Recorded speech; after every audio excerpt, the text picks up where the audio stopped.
तो स्वागत है दोस्तों आप सभी का अपने YouTube चैनल इतिहास तरंगिणी में। हम प्राचीन भारतीय इतिहास को कंटिन्यू किए हुए हैं और हमारा अध्ययन पिछले कुछ वीडियो से मौर्य काल पे चल रहा था। इसी क्रम में ये अगला वीडियो है। इस वीडियो में हम मुख्य रूप से मौर्य काल के प्रशासन पे विस्तार से अध्ययन करेंगे। देखिए, अब तक के इतिहास में हमने इंडस वैली सिविलाइजेशन, वैदिक सभ्यता, इसके बाद हमने महाजनपद पीरियड और उसके बाद हमने मगध साम्राज्य पे अध्ययन किया था। हमने जब इस कालक्रम में हर एक पीरियड में जब हम अध्ययन कर रहे थे, तो हमने इसके राजनीतिक इतिहास को विशेष रूप से अध्ययन किया था। देखिए, भारत का जो सांस्कृतिक इतिहास है, वह अति प्राचीन काल से चला आ रहा है। लेकिन हम भारत के प्राचीन इतिहास के संदर्भ में जब राजनीतिक इतिहास की बात करते हैं, तो इसे हम लगभग 600 बीसी के आसपास से देखना प्रारंभ करते हैं। यानी कि महाजनपद पीरियड से भारत का राजनीतिक इतिहास देखने को हमें मिलता है। मगध महाजनपद जब मगध साम्राज्य के रूप में स्थापित हुआ और उस मगध साम्राज्य में एक-एक करके अन्य वंशों ने जब उस पे शासन किया, तो उन शासन पद्धति के तहत कुछ ऐसी एलिमेंट्स उस शासन पद्धति में शामिल हुए, जिन्होंने उस शासन को स्थायित्व देने का कार्य किया। वो जो स्पेशल एलिमेंट्स थे हर एक शासन में, वो वहाँ का ब्यूरोक्रेसी था और ये ब्यूरोक्रेसी आपको मौर्य काल में जाके अपने चरम स्तर पे देखने को मिलेगा। यानी कि चंद्रगुप्त मौर्य ने जो साम्राज्य स्थापित किया था मौर्य काल में, उसके बड़े से विस्तृत साम्राज्य को एक धागे में बांध रखने का सबसे बड़ा जो कारण था, वह था उसका प्रशासन व्यवस्था। वहाँ के जो उच्च पदाधिकारी थे, जो ब्यूरोक्रेट्स थे उस समय के, उन ब्यूरोक्रेट्स ने इस बड़े से साम्राज्य को बांधने में अहम भूमिका निभाई थी।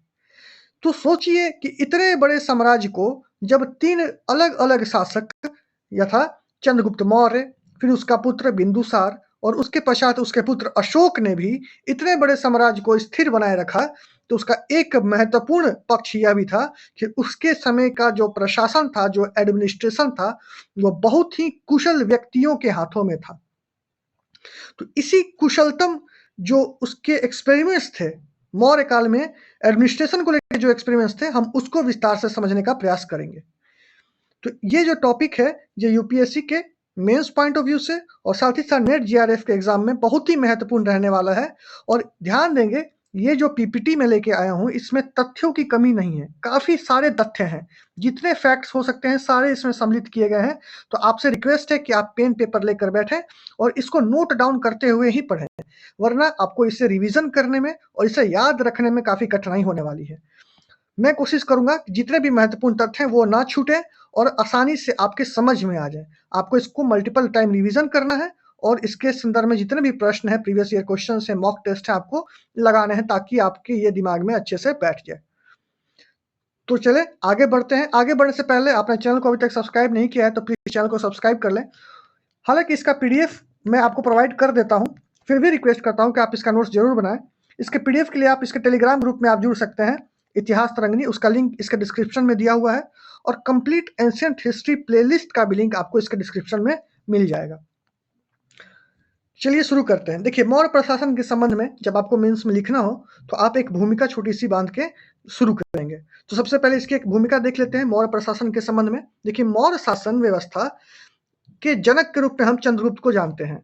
ये वह शासन व्यवस्था थी जिसकी नींव चंद्रगुप्त मौर्य ने रखी थी और चंद्रगुप्त के नेतृत्व में ही यह संभव हो सका कि भारतवर्ष ने सबसे पहली बार राजनीतिक एकीकरण को, राजनीतिक केंद्रीकरण को देखने को उसे मिला।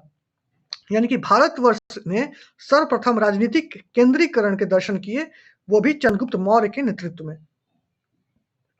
जब चंद्रगुप्त मौर्य की शासन व्यवस्था के बारे में हम पढ़ते हैं, तो इसके जितने भी हमें ऐतिहासिक स्रोत मिलते हैं, वह हमें मुख्य रूप से कौटिल्य के अर्थशास्त्र, साथ ही यूनानी लेखक मेगास्थनीज के इंडिका और इसके अलावा कुछ जो अभिलेख लिखवाए गए थे सम्राट अशोक के समय में, उन अभिलेखों से भी हमें इसके प्रशासन की जानकारी मिलती है, जिसमें मुख्य रूप से गुजरात से प्राप्त रुद्रदामन का गिरनार अभिलेख महत्वपूर्ण है। तो प्राचीन इतिहास में मौर्य प्रशासन के संबंध में जब हम अध्ययन करते हैं, तो इसके ऐतिहासिक स्रोत के रूप में हमें कुछ चीज़ों की आवश्यकता पड़ती है और वो सारे तत्व उपलब्ध कराने में कौटिल्य का अर्थशास्त्र, मेगास्थनीज का इंडिका और रुद्रदामन का गिरनार अभिलेख महत्वपूर्ण भूमिका निभाते हैं। देखिए, मौर्य प्रशासन को समझने के लिए हमें इन सभी खंडों को विस्तार से समझना है। सबसे पहले हम देखेंगे कि जो सम्राट था, जो राजा था मौर्य काल में, वह किस प्रकार की शक्तियां धारण करता था। देखिए, हमने वैदिक काल में राजा पढ़ा था, ऋग्वैदिक काल में, उसके बाद हमने उत्तर वैदिक काल के राजा को देखा था। हमने हर एक कालखंड पे जब इस विषय में चर्चा की है, तो हमने राजा के ऊपर विशेष चर्चा की है अलग से, कि किस प्रकार से राजा शक्तियों को धारण करता था। याद करें, जब ऋग्वैदिक काल हम पढ़ रहे थे तो हमने देखा था जो राजन था, जो राजा था, वह गण, विदत, सभा और समिति जैसी जो संगठन थे, राजनीतिक संगठन थे, संस्थाएं थी, उनके कंट्रोल में वो राजा कार्य करता था। ठीक है? लेकिन जैसे ही हम आगे बढ़ते हैं वैदिक काल के बाद, हम देखते हैं कि राजा धीरे-धीरे सभी शक्तियों को धारण करने लगता है। यानी कि जितने भी शासन के अंग होते हैं, विधायी शक्ति हो, कानून बनाने की शक्ति हो, न्याय देने की शक्ति हो, न्यायपालिका वाली शक्ति हो, या उसको एग्जीक्यूट करने की शक्ति हो, कार्यकारी शक्तियां हो, वो सारी शक्तियां राजा में ही निहित होने लगी। तो जब किसी एक व्यक्ति में ये तीनों शक्तियां निहित होने लगती हैं, विधायी शक्ति, कार्यपालिका की शक्ति और न्यायपालिका की शक्ति, जब भी कभी ये शक्तियां एक ही व्यक्ति में निहित होने लगती हैं, तो वह व्यक्ति निरंकुश होने लगता है, डिक्टेटर होने लगता है। हालांकि ये शक्तियां निहित होने का मतलब यह नहीं है कि राजा निरंकुश रूप में व्यवहार भी करे। ठीक है? तो यहाँ पे देखा जाता है कि मौर्य काल में जो सम्राट था, वह निरंकुश शक्ति को धारण अवश्य करता था, बावजूद इसके वह प्रजा के साथ पुत्रवत व्यवहार करता था। तो आप देखें यहाँ पे मौर्य काल में शासक की स्थिति कैसी थी, सम्राट की स्थिति कैसी थी। सम्राट थियोरेटिकली तो निरंकुश शक्तियां धारण करता था, क्योंकि विधायिका यानी कानून बनाने की सर्वोच्च शक्ति किसमें निहित थी? तो राजा में। उसे लागू करने की सर्वोच्च शक्ति किसमें निहित थी? वह भी राजा में। और न्यायपालिका की सर्वोच्च पद पे कौन बैठा था? स्वयं राजा। तो इस प्रकार हम देखते हैं कि शासन के जो तीन महत्वपूर्ण अंग होते हैं, विधायिका, कार्यपालिका और न्यायपालिका, वह तीनों एक ही व्यक्ति में निहित है। और इस प्रकार की व्यवस्था में हम राजा को, किंग को या क्राउन को निरंकुश रूप में देख सकते हैं। हालांकि अर्थशास्त्र में, जब अर्थशास्त्र में चाणक्य लिखते हैं कि प्रजा हिते हितम राज्ञ, यानी कि प्रजा के हित में ही राजा का हित है, तो यह इस बात को एनोटेट करता है कि राजा निरंकुश शक्तियों को धारण करने के बावजूद वो प्रजा के साथ पुत्रवत व्यवहार करे। तो यह था राजा की स्थिति मौर्य काल में। अर्थशास्त्र में राजा की स्थिति को और स्पष्ट करते हुए एक वाक्य हमें मिलता है, तत् कुट स्थानीयो ही स्वामी इति। अब देखो, यहाँ पे एक टर्म का इस्तेमाल हुआ है, कुट स्थानीय।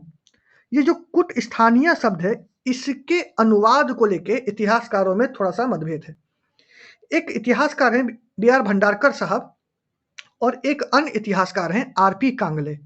इन दोनों ने इस शब्द कुट स्थानीय के लिए अलग अलग अनुवाद किए हैं। देखिए, भंडारकर महोदय कहते हैं कुट स्थानीय को लेकर कि स्वामी अर्थात राजा राज्य रूपी शरीर की आत्मा है, यानी कि राज्य एक बड़ी सी संस्था है जिसका सबसे महत्वपूर्ण अंग राजा है। बस इतना ही कहना चाहते हैं भंडारकर महोदय कि इस वाक्य का इतना ही तात्पर्य है। R.P. कांगले महोदय क्या कहते हैं? वह कहते हैं कि राजा राज्य रूपी शरीर में शीर्ष अर्थात सर्वोच्च पद पर अधिष्ठित है, यानी कि राजा सर्वोच्च पद पर है, ना कि उसके अंदर है। राज्य के अंदर नहीं है, राज्य के सर्वोच्च पद पे है, राज्य राजा के नीचे है। इसका अनुवाद इस रूप में R.P. कांगले महोदय करते हैं। ठीक है? यदि कांगले महोदय के अनुवाद को हम स्वीकार करें तो इससे यह निष्कर्ष निकाला जा सकता है कि कौटिल्य राजा को राज्य के सभी अंगों में प्रथम मानता है और इस दृष्टि से उसकी स्थिति समानों में प्रथम हो जाती है। देखो, समानों में प्रथम यानी फर्स्ट अमॉन्ग इक्वल्स, इसको आप अच्छे से समझें। फर्ज करें आज के समय में, वर्तमान परिप्रेक्ष्य में एग्जाम्पल लेते हैं कि दो पॉलिटिकल पार्टीज हैं, एक पॉलिटिकल पार्टी है ए और एक पॉलिटिकल पार्टी है बी। पॉलिटिकल पार्टी बी जब बहुत सारे पॉलिटिकल पार्टीज के साथ कोलिशन गवर्नमेंट बना के, गठबंधन बना के अगर सरकार में आएगी, तो जो भी पॉलिटिकल पार्टी बी का चीफ होगा, प्रधानमंत्री होगा, वह इन सभी के बातों को मानने के लिए मजबूर रहेगा, वरना इसकी सरकार गिर सकती है। लेकिन यदि पॉलिटिकल पार्टी ए, यदि वो पूर्ण बहुमत से सरकार में आए तो वह किसी अन्य पॉलिटिकल पार्टीज के दबाव में नहीं आता है, क्योंकि वो कोलिशन में नहीं है, गठबंधन में नहीं है। तो जब ऐसी स्थिति हो कि कैबिनेट में सभी किसी एक व्यक्ति के अंडर में रहें, तो वह जो व्यक्ति है या व्यक्ति फर्स्ट अमॉन्ग इक्वल्स है, तो इन्हीं मंत्रियों में से चुन के इसको प्रधानमंत्री बनाया गया है। लेकिन ये है इन्हीं मंत्रियों में से, लेकिन इसका दबदबा बाकी सबसे बहुत ज्यादा है। तो ऐसी स्थिति में पॉलिटिकल पार्टी ए का जो प्रधानमंत्री है वह फर्स्ट अमॉन्ग इक्वल्स हो जाता है, यानी कि वह चाहे तो किसी अन्य की बातों को नजरअंदाज कर पाने में सक्षम होता है। तो यही कह रहे हैं कि यहाँ पे राजा राज्य रूपी शरीर के शीर्ष अर्थात सर्वोच्च पद पर अधिष्ठित है, और इससे यह मतलब निकाला जा सकता है कि राजा समानों में प्रथम यानी कि फर्स्ट अमॉन्ग इक्वल्स है। अर्थशास्त्र में राज्य के सप्तांग की बात की गई है, यानी कि सप्तांग सिद्धांत दी गई है अर्थशास्त्र में, यानी कि चाणक्य कौटिल्य किसी भी राज्य के 7 अंगों की बात करते हैं। हमने अभी शासन के 3 अंगों की बात की थी, विधायिका, कार्यपालिका और न्यायपालिका। यहाँ पे राज्य यानी कि स्टेट की 7 अंगों की बात की जा रही है, और इतिहास में यह पहली बार है कि राज्य के लिए इतने सुस्पष्ट परिभाषा दी गई है अर्थशास्त्र में। ठीक है, तो यहाँ पे 7 अंगों की बात की गई है अर्थशास्त्र में, और वो 7 अंग कौन कौन से हैं? राज्य का पहला अंग है राजा यानी कि स्वामी, दूसरा अमात्य जो उसके मंत्री लोग हैं, तीसरा है जनपद क्षेत्र, चौथा है दुर्ग यानी उसका महल किला जितने भी फोर्टिफाइड एरिया हैं, पांचवा है कोष, छठा है बल और सातवां है मित्र। ये 7 अंग हैं किसी भी राज्य के। तो अर्थशास्त्र में हमें राज्य के सप्तांग सिद्धांत की बात मिलती है। मौर्य सम्राट के सहायता के लिए मंत्रियों की नियुक्ति की जाती थी।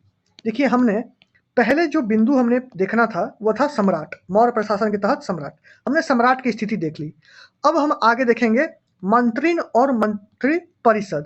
ये जो 2 संस्थाएं हैं जो सम्राट के सहायता के लिए गठित की जाती थी, उन पे हम चर्चा करते हैं। ठीक है, तो मौर्य सम्राट के सहायता के लिए हम देखते हैं कि मंत्रियों की नियुक्ति की जाती थी, और मौर्य काल में ये 2 प्रकार के राजनीतिक परिषद देखने को हमें मिलते हैं। देखो, अभी हम राजनीतिक परिषद पे बात कर रहे हैं। अब इसको आप समझ लीजिए ये क्या कहना चाहता है। आज हम देखते हैं कि पार्लियामेंट में जितने भी पॉलिटिकल लीडर्स बैठते हैं वो कौन है? राजनीतिक लीडर्स हैं हमारे। जो भी सरकार में होते हैं वो कौन से हैं? पॉलिटिकल एंटिटीज हैं। लेकिन आप देखते होंगे ब्यूरोक्रेट के गाड़ी पे भी आगे भारत सरकार लिखा होता है। ये भी सरकार के ही हिस्से होते हैं, लेकिन ये राजनीतिक हिस्से में नहीं आते हैं। यानी कि सरकार 2 प्रकार की होगी, एक राजनीतिक और एक गैर राजनीतिक। तो जो गैर राजनीतिक वाले होते हैं उनको हम लोग क्या कहते हैं? ब्यूरोक्रेट्स। और इनको क्या कहते हैं? पॉलिटिशियंस, राजनीतिक व्यक्ति को। ठीक है, तो अभी फिलहाल जो हम 2 प्रकार देखने वाले हैं, हम इनके 2 प्रकार देख रहे हैं। पहले है मंत्रिण और दूसरा है परिषद। मंत्रिण छोटे आकार की संस्था होती थी। देखो, इसके बारे में बहुत अधिक जानकारी तो नहीं मिलती है, लेकिन इतना है कि ये बहुत ही छोटे आकार की संस्था होती थी। इसमें मुश्किल से 3 या 4 सदस्य हुआ करते थे। इन 4 सदस्यों के बारे में अधिक जानकारी भी नहीं है, लेकिन ऐसा अनुमान लगाया जाता है कि ये राजा के जरूर करीबी लोग रहे होंगे, जैसे कि युवराज, पुरोहित, सेनापति या सन्निधाता। सन्निधाता किसे कहते हैं? कोषाध्यक्ष को। ठीक है, सन्निधाता। हो सकता है कि यही लोग इसमें शामिल होंगे। और दूसरी जो संस्था थी वह थी परिषद। यह बड़े आकार की संस्था थी, इसमें लगभग 10 से 120 सदस्य शामिल होते थे। अब मंत्रिण और परिषद में अंतर संबंध क्या था, इसकी जानकारी हमें नहीं मिलती है। लेकिन मंत्रिण में जो लोग शामिल थे उनका जो वार्षिक वेतन था वह था 48,000 पण, यानी कि 4,000 मासिक वेतन था। और परिषद में जो वेतन था वार्षिक वह था 12,000 पण। तो वेतनमान से यह समझ में आता है कि मंत्री जो पद थे वह अधिक शक्ति धारण करते थे परिषद के कंपैरिजन में।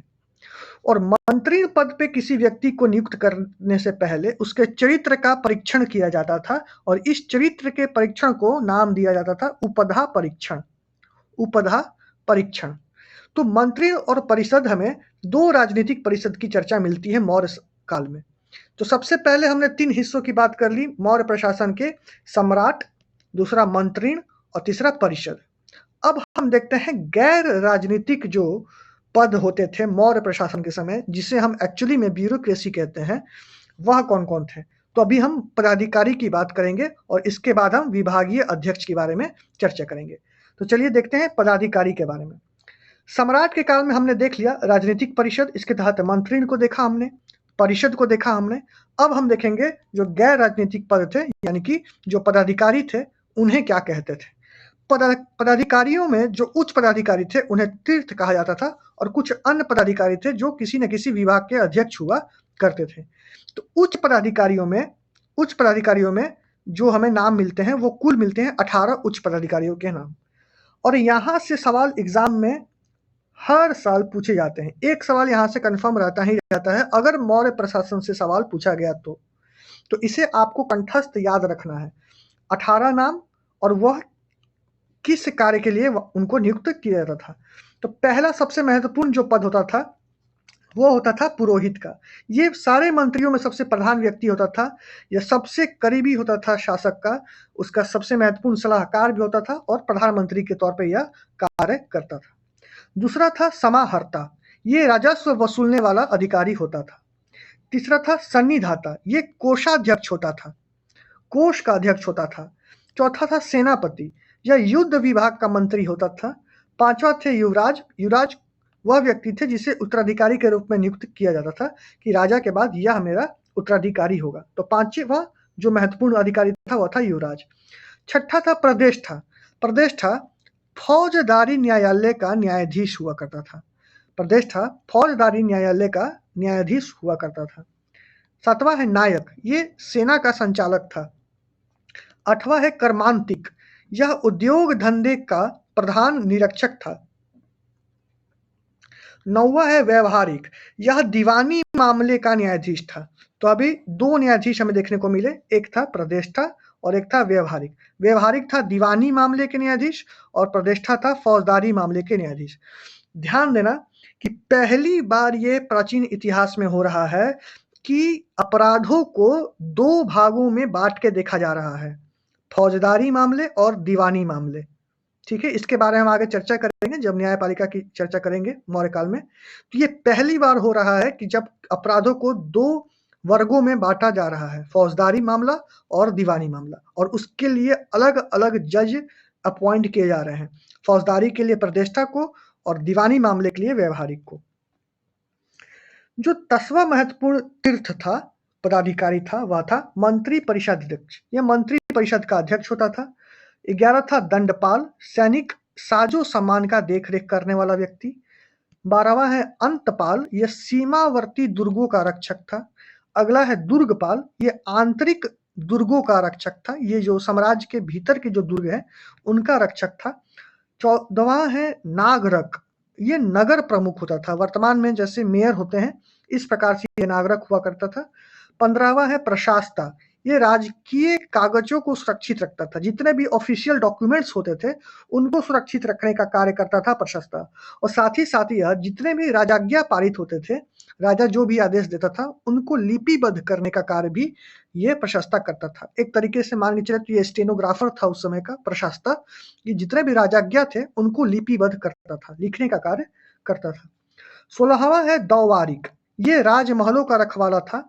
17वां है अंतवर्षिक, ये सम्राट के अंग रक्षकों का मुखिया था, जितने भी बॉडीगार्ड्स होते थे सम्राट के उनका मुखिया था अंतवर्षिक। और 18वां है आटविक, आटविक प्रदेश कहा जाता है जंगली प्रदेशों को। तो आटविक जो पदाधिकारी था वह वन विभाग का प्रधान अधिकारी होता था। इस प्रकार हमने 18 महत्वपूर्ण जो उच्च अधिकारी थे उनकी चर्चा कर ली। तो सम्राट के सहयोग के लिए जो मंत्री थे और परिषद थे उसकी चर्चा हमने की, वो राजनीतिक परिषद के रूप में देखे जाते हैं। गैर राजनीतिक परिषद के रूप में हमने देखा 18 उच्च पदाधिकारी को। अब देखते हैं विभागीय अध्यक्ष को। इस समय हमें कौटिल्य के अर्थशास्त्र में जो अधिकारी मिलते हैं हमें 18, उसके अलावा उसके अतिरिक्त अनेक विभाग भी मिलते हैं। कहीं कहीं 26 विभाग की बात की गई है, कहीं 27 विभाग की बात की है। तो हमें इतने सारे विभागों की चर्चा नहीं करनी है, जो महत्वपूर्ण विभाग है हम उसकी चर्चा करेंगे। और इन विभागों के साथ साथ उनके अध्यक्षों का भी उल्लेख मिलता है, जिन्हें यूनानियों ने मजिस्ट्रेट कहा है। तो ध्यान देना कि जिस विभाग की बात हम अभी करने वाले हैं, इन विभाग के अध्यक्षों के लिए यूनानियों ने किस भाषा का इस्तेमाल किया है, किस टर्म का इस्तेमाल किया है, तो वह है मजिस्ट्रेट। ठीक है, अब देखिए जो महत्वपूर्ण विभाग थे वो कौन कौन से। पहला विभागाध्यक्ष था पाणियाध्यक्ष। ये किस विभाग का अध्यक्ष था, तो यह वाणिज्य विभाग का अध्यक्ष था, पाणिया अध्यक्ष। दूसरा है सीता अध्यक्ष। सीता अध्यक्ष यानी जितने भी भूमि राजकीय भूमि हुआ करती थी, देखिए भूमि भी दो प्रकार से बांटी गई है, उसकी चर्चा भी करेंगे। तो जो राजकीय भूमि थी, राजकीय कृषि थी, उसका जो अध्यक्ष था वो था सीता अध्यक्ष। खान विभाग यानी कि माइंस के विभाग का डिपार्टमेंट का जो हेड था वो था अकारा अध्यक्ष। धार्मिक संस्थाओं का जो अध्यक्ष था उसे कहते थे देवता अध्यक्ष।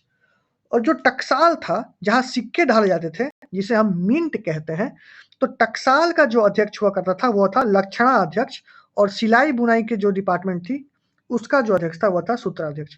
इतने अध्यक्षों की जानकारी हमें मिलती है कौटिल्य के अर्थशास्त्र से। तो ये था विभागाध्यक्ष। तो हमने सम्राट और उसके सहायता करने वाले जितने भी पदाधिकारी थे हमने उसकी चर्चा की।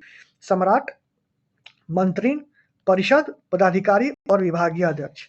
अब हम देखते हैं मौर्य काल में प्रशासन का सबसे महत्वपूर्ण इकाई जो उसकी आर्थिक स्थिति को मजबूत करने के लिए आवश्यक थी, यानी कि राज्य को आय कहां से प्राप्त होते थे, तो उसका राजस्व व्यवस्था क्या था, टैक्सेशन सिस्टम क्या था मौर्य काल में। तो चलिए उसको देखते हैं।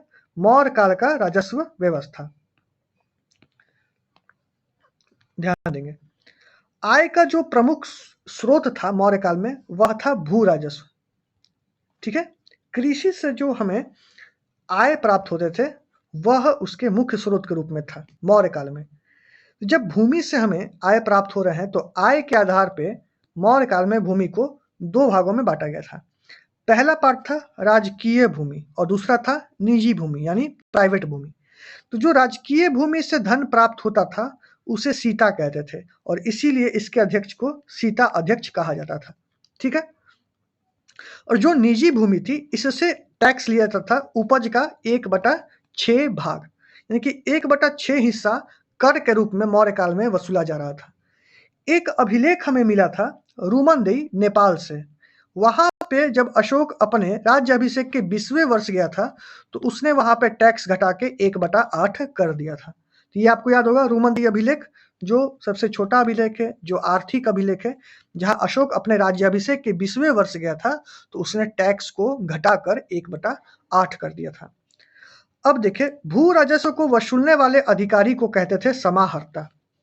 भू राजस्व को वसूलने वाले अधिकारी को क्या कहते थे, समाहर्ता। हमने अभी अभी ऊपर इसकी चर्चा की थी। राजस्व वसूलने वाला अधिकारी समाहर्ता कहता था और कोषाध्यक्ष को क्या कहते थे, सन्निधाता। तो भू राजस्व को वसूलने वाले अधिकारी को हम क्या कहते थे, समाहर्ता। इस समाहर्ता के सहायता के लिए दो अन्य अधिकारी नियुक्त किए जाते थे। उनका नाम था गोप और दूसरे का नाम था स्थानीय। इन दो अधिकारी के मदद से समाहर्ता भू राजस्व वसूलने का कार्य करता था। मौर्य काल में भू राजस्व के अतिरिक्त भी कुछ कर लिए जाते थे जो कि राज्य के आर्थिक वृद्धि के लिए महत्वपूर्ण थे। आर्थिक समृद्धि के लिए महत्वपूर्ण कर लगाए जाते थे। जैसे कि पहला कर हमें मिलता है सिंचाई कर। पहला कर हमें देखने को मिलता है सिंचाई कर। इसको नाम देते हैं उद्रंग या उदक भाग। भाग यानी कि टैक्स, भाग यानी कि टैक्स यानी कर। तो जो उदक भाग था या उद्रंग था वह था सिंचाई कर। एक टैक्स लगाते थे प्रणय। ये आपातकाल के समय एक्स्ट्रा कर वसूलने के लिए इसको लगाया जाता था, जो आपातकालीन समय में लगता था वो कहते थे प्रणय। एक है प्रभार, जो मिंट पे सिक्का ढलाई पे टैक्स वसूला जाता था वह था प्रभार। अगला था भोग, जो दैनिक उपयोग की वस्तुओं पे टैक्स लगता था वह था भोग। और अंतिम था सेतु, फल फूल वृक्षों पे लगने वाला टैक्स कहलाता था सेतु। तो इतने प्रकार के करों की चर्चा हमने की मौर्य काल में, जो कि इसके आर्थिक यानी कि आय के स्रोत के रूप में थे। तो सबसे महत्वपूर्ण आय का स्रोत क्या था मौर्य काल में, तो भू राजस्व। भू राजस्व दो तरीके के भूमियों से वसूली जाती थी। एक थी राजकीय भूमि जिससे प्राप्त आय को सीता कहते थे और निजी भूमि से 1/6 हिस्सा उपज का लिया जाता था। भू राजस्व वसूलने वाले अधिकारी को समाहर्ता कहते थे। इसके सहायता हेतु 2 अन्य अधिकारी थे, गोप तथा स्थानीय। मौर्य काल में भू राजस्व के अतिरिक्त जो कर लगाए जाते थे वह था उद्रंग, प्रणय, प्रभार, भोग और सेतु। अब देखते हैं प्रशासनिक विभाजन। हमने 3 महत्वपूर्ण खंडों पे बात कर ली, ठीक है। अब है प्रशासनिक विभाजन। मौर्य काल में समूचे मौर्य साम्राज्य को प्रांतों में बांटा गया था, ठीक है। जितना बड़ा मौर्य साम्राज्य था उसे प्रांतों में विभक्त किया गया था और प्रत्येक प्रांत को क्या कहा जाता था? चक्र या चरख, ठीक है। तो जितने भी प्रांतों में मौर्य साम्राज्य को बांटा गया, प्रत्येक प्रांत को क्या कहते थे? चक्र या चक्र। ये प्रांत 2 प्रकार के होते थे। कुछ प्रांत थे जो डायरेक्ट अंडर कंट्रोल थे सेंटर के, तो उसे कहते थे अधीनस्थ। और जो डायरेक्ट अंडर कंट्रोल नहीं होते थे, वहां पे कुमारामात्य या किसी को बैठा दिया जाता था, वह थे अर्ध अधीनस्थ, जहां कोई ना कोई गवर्नर के रूप में होता था। तो अधीनस्थ प्रांतों की संख्या अशोक के समय 5 थी। अधीनस्थ प्रांतों की संख्या अशोक के समय 5 थी। वह कौन कौन से थे?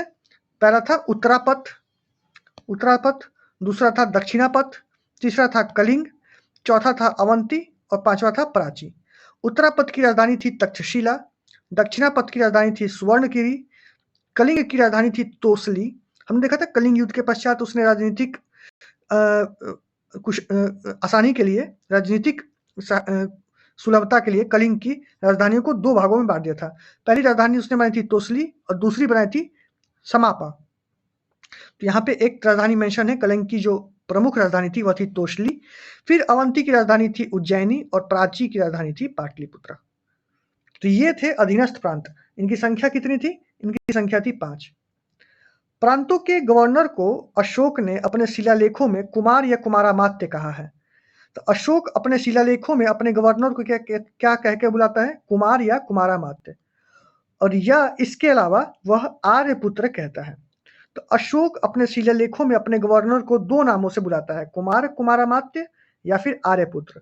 देखो, जहां भी किसी प्रांत में अशोक के अपने राज्य परिवार का कोई, जैसे अपना पुत्र हो गया या कोई कुमार हो गया, कोई राजकुमार हो गया, कोई भी राज्य परिवार से, राजकुल से संबंधित कोई व्यक्ति अगर किसी प्रांत का गवर्नर बनता था तो उससे कहा जाता था कुमार या कुमारामात्य।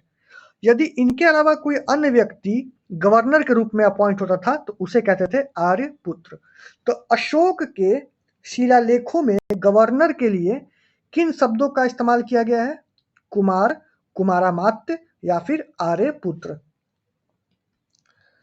अशोक के समय जो अर्ध स्वतंत्र प्रांत थे, अर्ध अधीनस्थ प्रांत थे, उनकी संख्या हमें 3 मिलती है। अधीनस्थ प्रांतों की संख्या 5 मिलती है और अर्ध अधीनस्थ या अर्ध स्वतंत्र प्रांतों की संख्या हमें 3 मिलती है। और ये कौन कौन से थे? ये थे पंजाब, कंबोज और सौराष्ट्र का क्षेत्र। ये जो अर्ध स्वतंत्र प्रांत थे, इन्हें क्या कहते थे? राष्ट्र कहते थे। और इस राष्ट्र के मुखिया को कहते थे राष्ट्रीन। क्या कहते थे? राष्ट्रीन। तो अर्ध स्वतंत्र प्रांत को राष्ट्र कहते थे और इसके मुखिया को कहते थे राष्ट्रीन, ठीक है। अब हम देखते हैं मौर्य काल में प्रांतों का विभाजन। ये बहुत ही महत्वपूर्ण बिंदु है यह भी, कि मौर्य काल में प्रांतों का डिवीजन किस प्रकार से हुआ था। देखिए, मौर्य काल में इतने बड़े साम्राज्य को उन्होंने सबसे पहले प्रांतों में विभाजित किया था और प्रांतों को कहा गया था चरख या चरख। इसके बाद जो प्रांत थे वो मंडलों में विभाजित होते थे। मंडल आगे आहार या विषय में विभाजित होते थे और इसके पश्चात आहार आगे स्थानीय द्रोणमुख में, द्रोणमुख खाकाटिक में और खाकाटिक आगे चल के संग्रहण में और संग्रहण आगे जाके ग्राम में विभाजित होते थे। इतने स्तर पे 7 स्तरों पे हम देखते हैं कि मौर्य साम्राज्य प्रांतीय स्तर पे जाके विभाजित हो रहे थे। सबसे पहले प्रांत यानी कि चरख या चरख, सबसे बड़ी इकाई थी प्रांत। इसके पश्चात यह मंडल के स्तर पर जाके विभाजित होता है। मंडल को यदि आज वर्तमान परिप्रेक्ष्य से इसकी तुलना करें तो यह आधुनिक कमिश्नरी के समान था, जिसका मुखिया प्रदेष्टा होता था। इसकी चर्चा हमने ऊपर की थी। प्रदेष्टा मंडल का मुखिया होता था। इसके पश्चात आहार यानी विषय, ये आधुनिक जिले यानी कि डिस्ट्रिक्ट स्तर पे इसको देख सकते हैं। तो आज का जो जिला था वह तब किस नाम से जाना जाता था? आहार या विषय। और इसका जो प्रमुख था वह विषयपति होता था।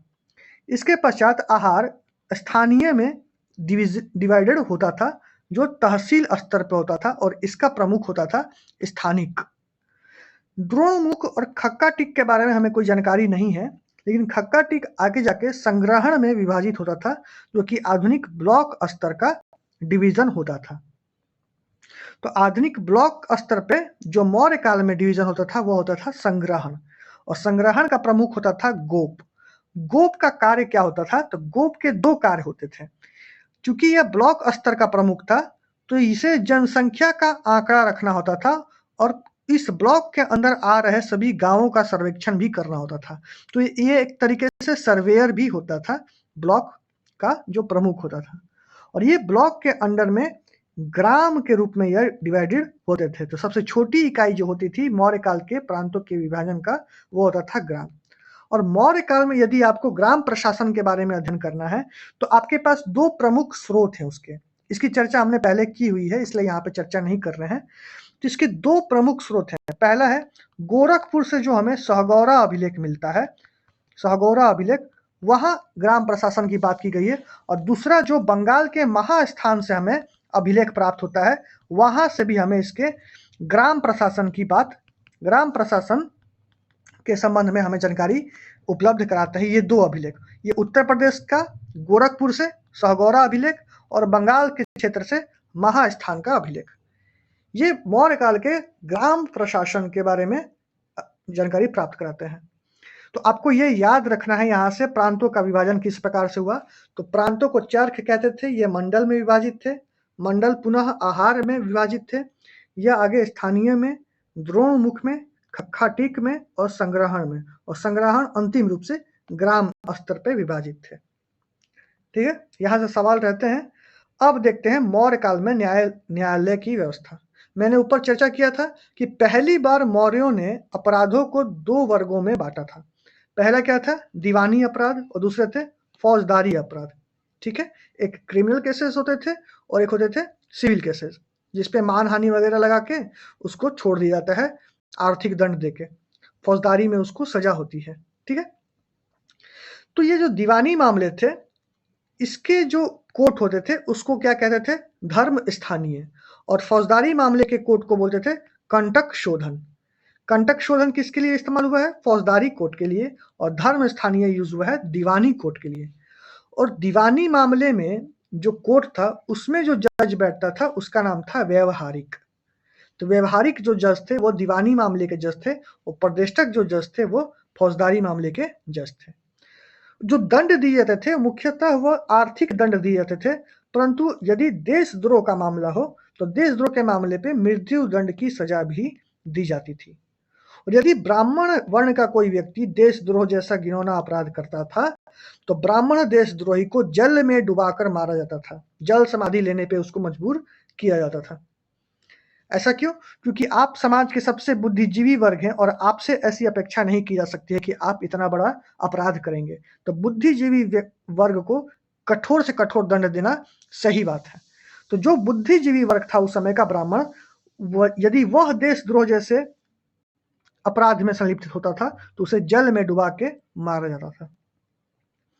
अब देखते हैं मौर्य युगीन गुप्तचर व्यवस्था। देखो, मौर्य काल में गुप्तचरों की बहुत अहम भूमिका रही है। ठीक है, तो मौर्य काल में इसके लिए एक अलग से विभाग ही बैठा दिया गया था, गुप्तचर विभाग, जिसे कहा गया है महामात्य सर्प। जो महामात्य सर्प था वो गुप्तचर विभाग का हेड होता था। लेकिन कौटिल्य ने अपने अर्थशास्त्र में गुप्तचर के लिए जो शब्द इस्तेमाल किया है वह किया है गूढ़ पुरुष।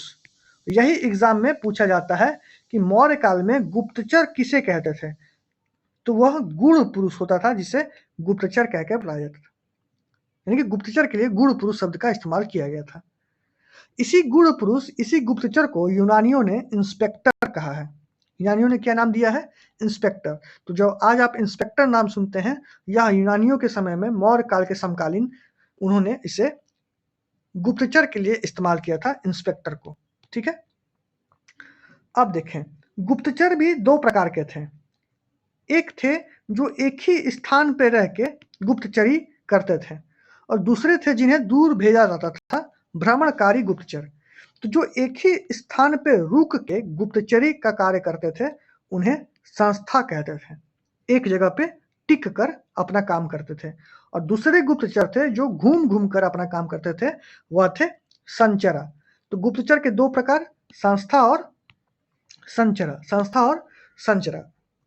संचरा भ्रमणकारी थे और संस्था एक ही स्थान पर रहकर गुप्तचरी व्यवस्था का काम करते थे। अर्थशास्त्र में गुप्तचरों के लिए एक महत्वपूर्ण बात मिलती है। स्त्री और पुरुष दोनों गुप्तचर होते थे, लेकिन कौटिल्य ने किसे बेहतर गुप्तचर माना? तो कौटिल्य ने विधवाओं और गणिकाओं को बेहतर गुप्तचर माना है। गणिका यानी वेश्याओं को। ये कि जो गणिकाएं हैं, वेश्यालय में जो नृत्य संगीत का कार्य करती थी या वेश्यावृत्ति में जो महिलाएं संलिप्त थी, वैसी महिलाएं और साथ ही विधवाएं ये बेहतर गुप्तचर बन सकती थी। कौटिल्य के नजर में ये विधवाएं और गणिकाएं बेहतर गुप्तचर हो सकती थी। तो ये सारे टॉपिक्स जो हमने अभी देखे, ये था मौर्य काल में प्रशासन व्यवस्था। उम्मीद करता हूं आपको समझ में आया होगा। वीडियो को आप दोबारा देखेंगे, सारे फैक्ट्स आपको याद करने हैं क्योंकि एग्जाम में यहाँ से डायरेक्ट क्वेश्चन पूछे जाते हैं। इसको आप नोट करके कॉपी में नोट करके मल्टीपल टाइम रिवाइज करेंगे तो आपको ये आसानी से याद हो जाएगा और इसके जितने हो सकते हैं ज़्यादा से ज़्यादा क्वेश्चंस प्रैक्टिस करें आप। कोई डाउट होता है तो आप इसके कमेंट सेक्शन में आप कमेंट कर दीजिए, मैं इसको वहाँ पे सॉल्व करने का कोशिश करूँगा। और इसका आपको पीडीएफ चाहिए तो आप इसके टेलीग्राम ग्रुप से जुड़ जाइए, वहाँ पे आपको इसका पीडीएफ मिल जाएगा हैंड रिटन नोट्स के फॉर्म में।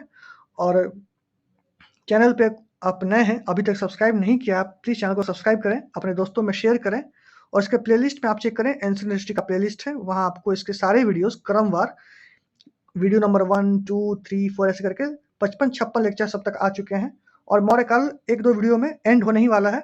तो ये मौर्य काल तक का अब तक का सबसे बड़ा सीरीज है। कब से 55 या 56 लेक्चर्स आ चुके हैं। तो इसी तरीके से हम आगे पढ़ेंगे, मौर्योत्तर काल में देखेंगे, उसके बाद हम गुप्त काल में पढ़ेंगे और पूरा एंशिएंट हिस्ट्री को खत्म करेंगे इसी प्रकार से हैंड रिटन नोट्स के फॉर्मेट में। तो मिलते हैं अगले वीडियो में, तब तक के लिए धन्यवाद। जय हिंद।